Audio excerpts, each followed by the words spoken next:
The pictures and videos are streaming in. People in Haiti posting on social media, raging winds and dangerous downpours throughout the country. Former Haitian Prime Minister Laurent Lamont posted this video on his Facebook page, trees bending from the ferocious winds. And these pictures, families having to carry each other to wade their way through floodwaters, and that flooding creating mudslides amid shanty towns. The concern is that 24 hours ago, we were looking at a storm off the east coast of about 200 miles. Now, Cape Canaveral may be less than 60 miles. The models have turned left. The models have turned toward the U.S. Right now, this storm is making landfall in Haiti at 145 miles per hour. This is a monster category 4, almost a 5. Winds 175 miles per hour, moving north at 9 miles per hour, jogged a little bit to the right, making landfall right now. It's a category 4 hurricane, not quite up to 5, but it's very big. Hurricane now will get torn up a little bit by the land in Haiti, but there is the forecast track. Notice up in Florida how close it is. At that point of that closest landfall, right there in almost, let's say, Cape Canaveral. For now, that's the middle of the cone. We go left and right. But this storm is still going to be 120 miles per hour. So a monster storm still heading for the U.S. Hurricane Matthew is one of the most dangerous to hit the Caribbean in decades. With Category 4 strength winds and rain, the U.S. National Hurricane Center says it's a real threat to life. The sheer size of it can be seen clearly from the International Space Station. Rain started hitting Haiti on Sunday and has just been getting heavier ever since. Hundreds of millimeters of rain is expected. The volume of water has already caused flooding in some areas. The Haitian government has opened emergency shelters for thousands of people. At least 500 people have been evacuated from the southern regions, but many others haven't moved. Massive waves in Haiti ahead of what is expected to be a devastating storm that could make the situation there much worse. Local police out on the beach assessing the situation and making sure that everyone is in a safe place as agents keep a close eye on the powerful storm. This is Matthew! High winds, rain and a storm surge is now battering Haiti's southern coast as Hurricane Matthew made landfall on Tuesday. It's being described as one of the most dangerous storms in a decade. Thousands of Haitians made their way to government shelters in this impoverished nation, the poorest in the Western Hemisphere. Satellite images show just how large and potentially deadly Hurricane Matthew is. Haiti is in the eye of the storm. Lives have already been lost. Now, as Matthew nears Florida, the meteorologists believe it will likely remain a Category 3 or 4 storm. And that means it could produce winds up to 129 miles per hour. Governor Rick Scott has declared a state of emergency for all of Florida. This gets the ball rolling on resources for evacuation, shelters, and other logistical needs. The National Guard will also be ready to respond. You can see people now lining up to fill up their tanks. Apparently, a lot of people now listening to what Matthew is doing. It brings back memories of Andrew. Memories of a devastation a hurricane can bring has this man getting ready early, saying the rest of us aren't moving fast enough. People need to take it serious. It's a big storm, powerful storm, and it can do anything. At Home Depot, customers buying wood to board up the windows, gas cans, one man with a chest freezer, and of course, lots of water. At Publix, employees keeping the water shelves stocked. Category 4, you don't mess around with. After Florida, the storm can wind its way up towards Georgia and the Carolinas, where the American Red Cross is issuing a call for volunteers. South Carolina's Governor Nikki Haley has just ordered more than 1 million people to evacuate coastal areas of South Carolina now. Category 4 storm has just made landfall in Haiti. As the massive storm now sets its sights, next it looks like Florida, Georgia, South Carolina, and North Carolina.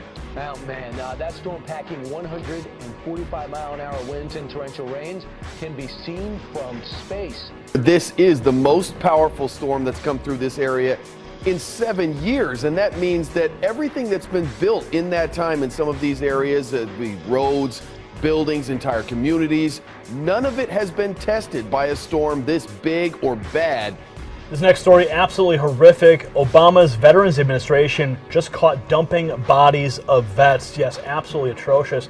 The Conservative Tribune reports that the Veterans Affairs Hospital in Hines, Illinois, has come under flack for negligence and misbehavior in the past, but this newest development may be the most serious. They write that allegedly officials at the Edward Hines Jr. VA Hospital had just been leaving bodies to rot in the morgue. Not only did they leave veterans' bodies undisposed of, but they did it despite having the resources. They had the money to give them a proper burial, but they didn't. President Obama could be facing a critical decision in Syria after ceasefire talks with the Russians fell apart. The State Department is now blaming Russia for attacks on hospitals and the deadly bombing of a humanitarian convoy last month. It could not be much worse. The Secretary of State John Kerry says Russia has turned a blind eye as the Syrian dictator continues to use chemical weapons on his own people. The Wall Street Journal, our corporate cousin, reports that U.S. officials are now considering other options that could include giving new weapons to Syrian rebels to help fend off attacks from both Russia and Syria. Think of this. The United States is considering arming rebels. Have you ever read a history book? Probably not a good time for that. Student protests closed Johannesburg's University of Witwatersrand 2 weeks ago. It was supposed to reopen on Tuesday, but a group of about 500 students were not going to let that happen. No way in which fact will operate. So the police moved in.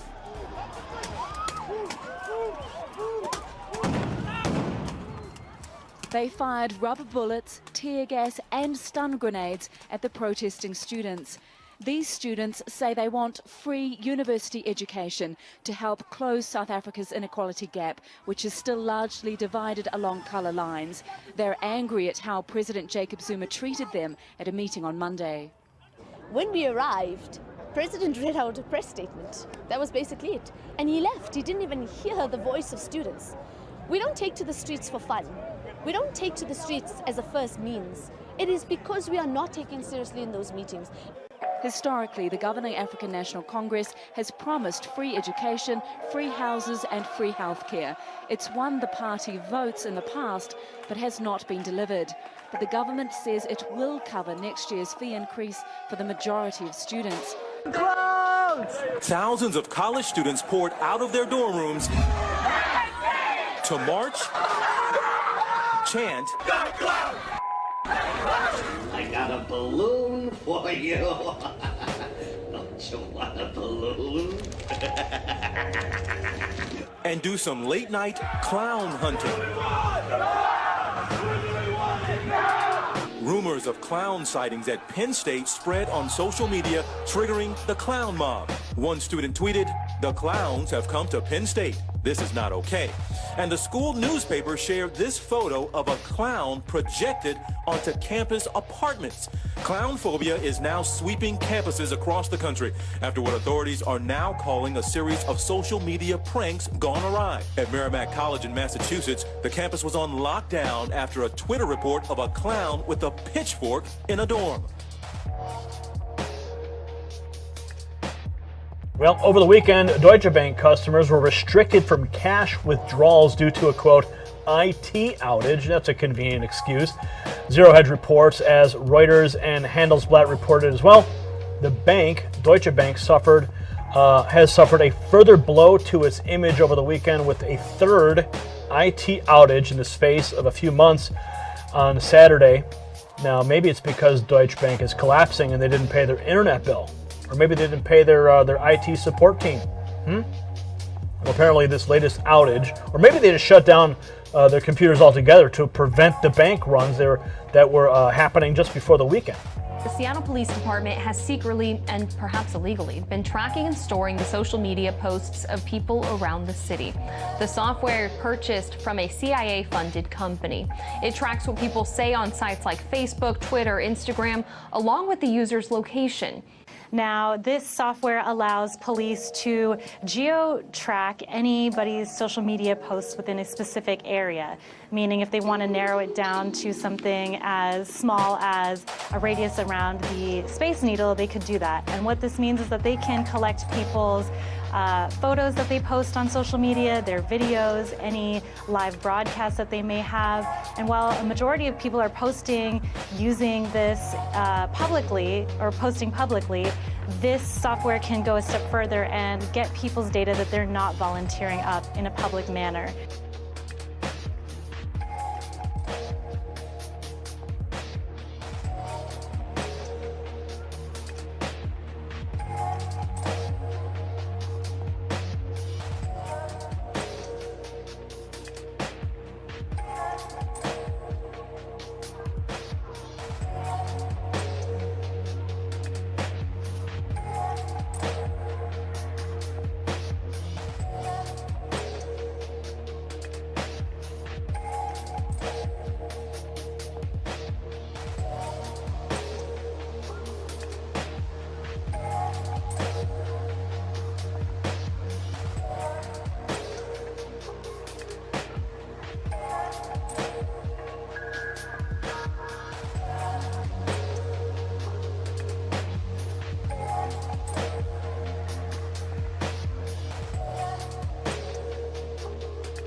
Let's show you the screen grab. This is from an app called Musical.ly. It's a popular app among some young kids where they post videos of themselves lip singing. And what the profile picture of this is clowning around, and it says, quote, "Hello, I'm going to kill kids at Seven Springs Middle School on Friday, the 7th of October, 2016.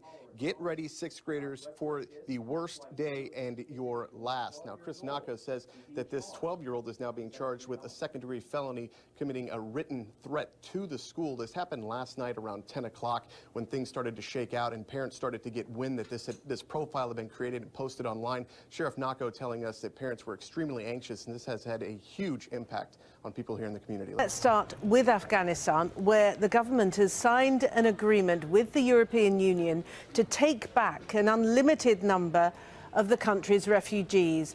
Amnesty International says 56% of the world's 21 million refugees have been taken in by just 10 countries. And those nations, all in the Middle East, Africa and South Asia, account for less than 2.5% of global wealth. This is literally a river of raw sewage. Neighbors say what looks like a creek back here didn't exist until this leak happened. It smells like there's something dead in a big body of water. The stench unbearable. The leak nearly unstoppable. What smells like a dirty portable toilet on a hot day seeping into homes throughout this Palm Harbor neighborhood. You can literally smell the stench in our home. County officials estimate 1,000 gallons every minute has been pouring out of this broken line at this pump station since 7:45 this morning. 1,000 gallons? The river of filthy water running down this ravine. Our Action Air Skyview drone showing the extensive path that drains into this culvert and finally into a stormwater retention pond. Thousands of gallons of raw sewage? Initially, county officials believed all of that sewage was going into this pond in Joni Blomberg's backyard. Still, with the size of the leak, she's concerned. We've already had problems with the lake, and now with the sewage, we're really scared. We're going to lose all our fish, our ducks, our turtles, our otters.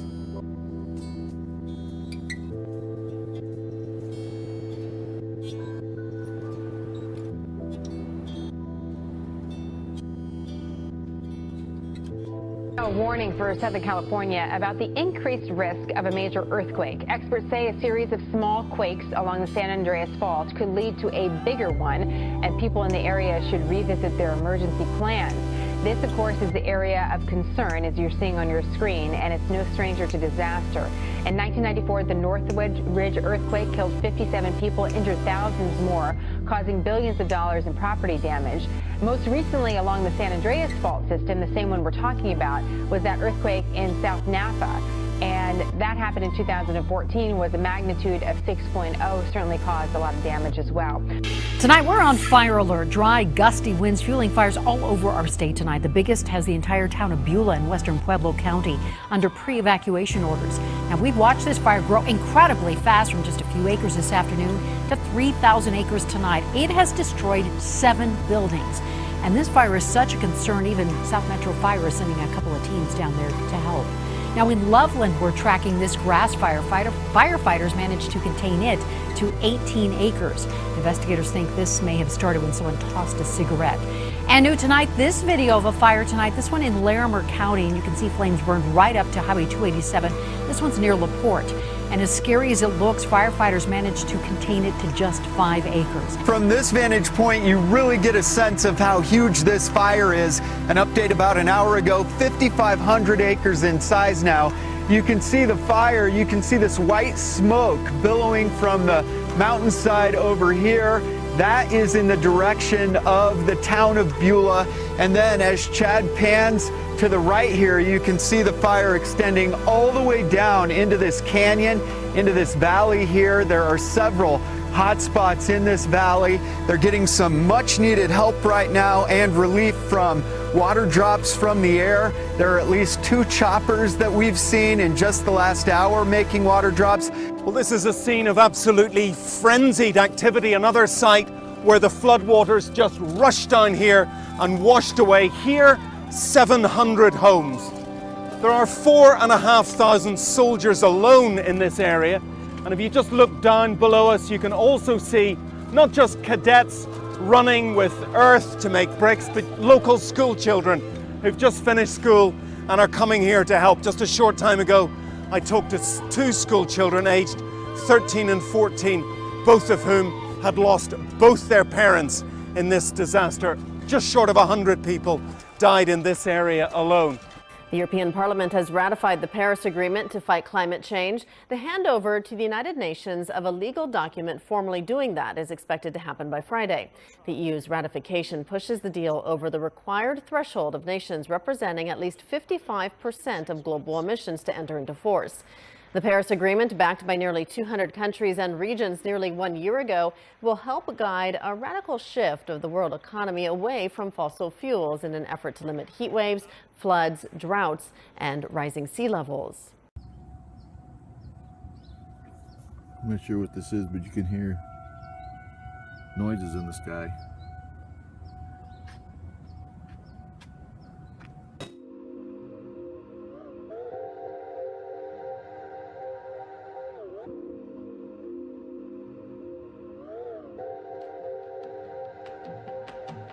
Many Chinese people look forward to this 7-day holiday all year long.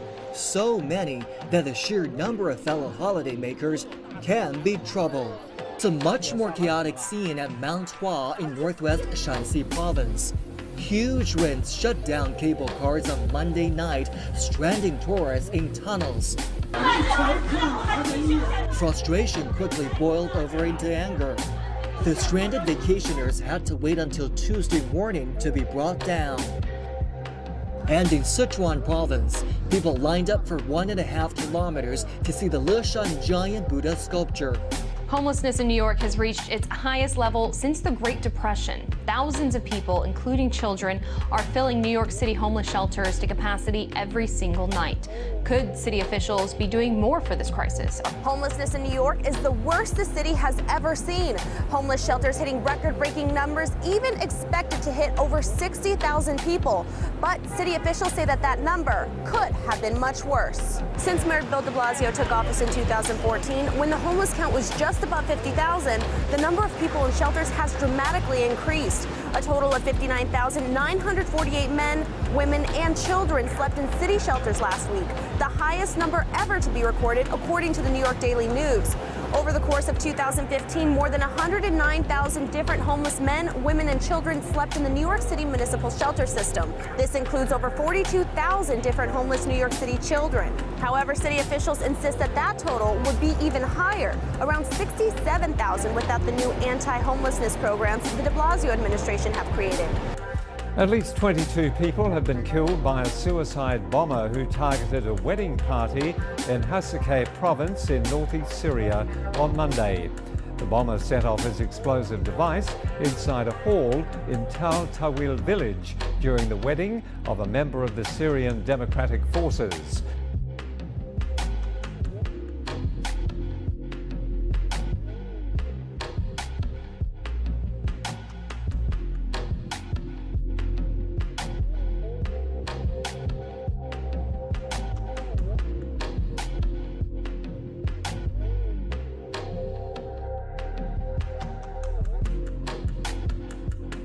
Witnessing what few people on the planet have seen before, this blue laser creating a black hole.